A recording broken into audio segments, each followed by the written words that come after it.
श्री स्वामी समर्थ. रे बाळा, उद्या 1 फेब्रुवारी वर्षातील सर्वात मोठी आणि पवित्र मानली जाणारी माघ पौर्णिमा आहे. शास्त्रात असं म्हटलं आहे की माघ महिन्यात सर्व तीर्थे गंगेमध्ये विलीन होतात.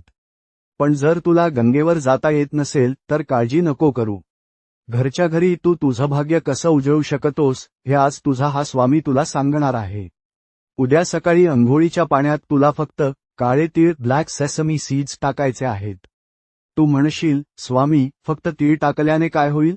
तर नीट ऐक. 1. पितृदोषातून मुक्ती. काळे तीळ हे भगवान विष्णूंच्या घामातून उत्पन्न झाले आहेत असे मानले जाते. माघ पौर्णिमेला ते पाण्यात टाकून स्नान केल्याने तुझे पूर्वज पितृ तृप्त होतात आणि त्यांच्या आशीर्वादामुळे तुझ्या घरातील प्रगतीचे अडथळे दूर होतात. 2. शत्रुबाधा आणि नकारात्मकता. जर तुला कोणाची नजर लागली असेल, शत्रूंचा त्रास होत असेल किंवा मनात सतत भीती वाटत असेल